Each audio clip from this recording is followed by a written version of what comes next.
So hello no, ngayon no, ang pag-usapan natin itong tungkol sa mga pari, no.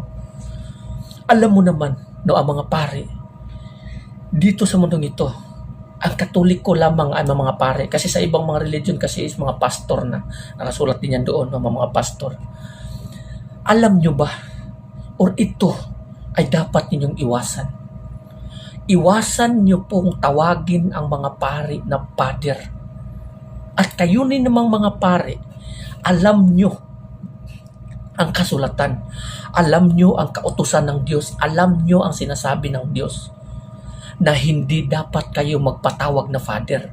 Ngunit bakit kayo nagpapatawag na father? Dito sa kasulatan, sa Matthew chapter 23 verse 9, sinabi dito, "Do not call anyone on earth your father." No, so wala ka raw tatawagin Father dito sa mundong ito. "For one is your Father who is in heaven."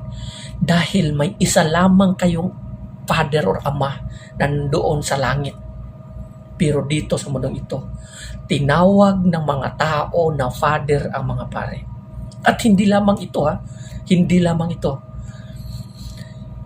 kundi ang kangalan at kamangmangan ng mga tao na bulag sa katotohanan, doon din sila nangungumpisal at humihingi ng kapatawaran ng kanilang kasalanan doon sa mga pari. Every time na humihingi sila ng mga kapatawaran sa kanilang kasalanan, binibigyan sila na ganito, okay, magdasal ka ng 4 na ganito, 4 na Elmire, 10 mga ganito.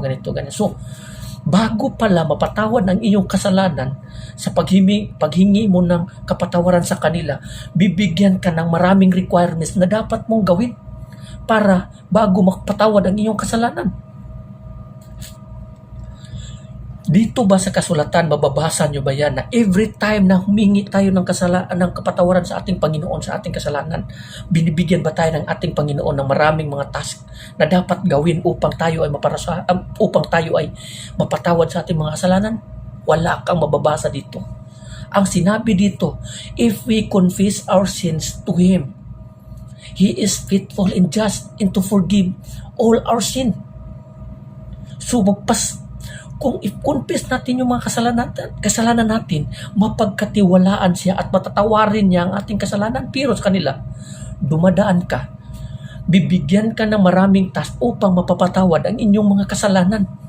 So sa ganitong paraan natin, hindi lang sila nagkasala na tinatawag niyong Father, at hindi lang kayo rin nagkasala na parang Diyos na niyo sa inyo, lumapit pa kayo doon sa kanila at humingi kayo sa kanila ng kapatawaran sa inyong mga kasalanan, na yung mga tao na yan ay katulad mo rin na tao at nangangailangan din ng kapatawaran ng kanilang kasalanan doon sa Diyos. Kaya imulat niyo ang inyong mga mata at isip.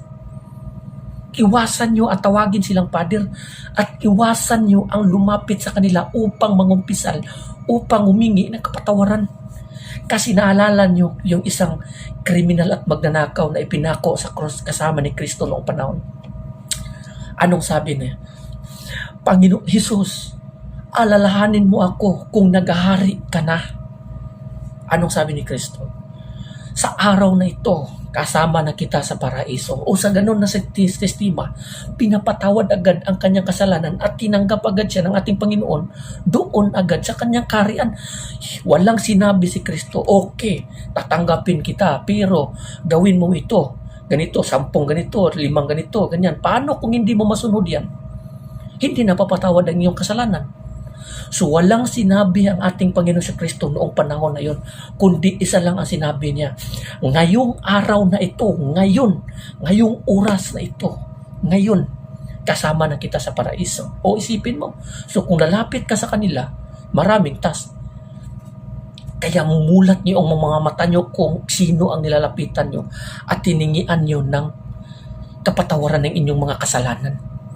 Hindi sila advisory sa pagpapatawad.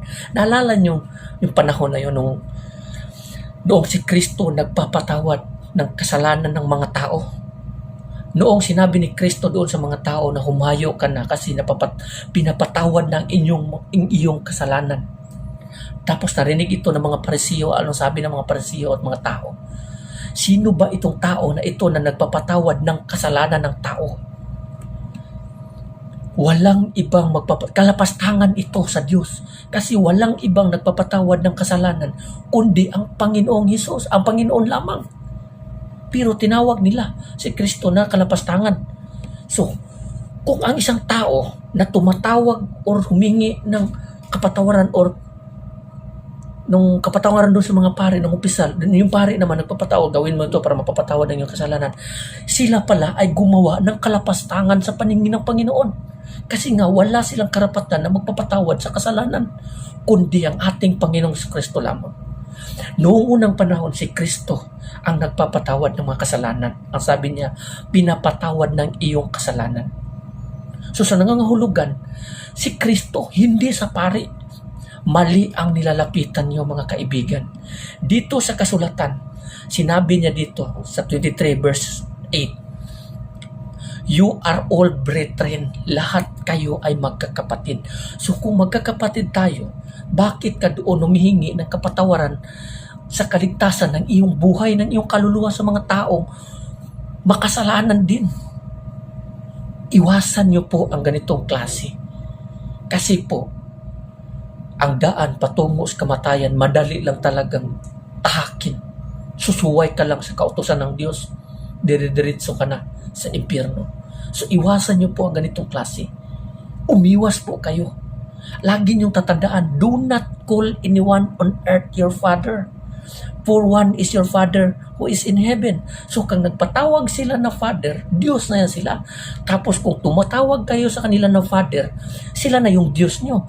Hindi lang ganun, kundi doon pa kayo nangumpisa na tumihingi ng kapatawaran sa inyong kasalanan. So nangangahulugan, Diyos na sila sa inyo. At hindi lang dito, sinasamba ninyo na ang mga tao bilang Diyos or Diyos, o sumasamba na kayo sa mga Diyos sa mga tao at sa mga ribulto. So ang mga kasalanan ninyo patong-patong. So isipin nyo yan. Isipin nyo yan. Kailan kayo mumulat? Buksan nyo ang isipan nyo, buksan nyo ang Biblia. Kailan nyo bubuksan yan?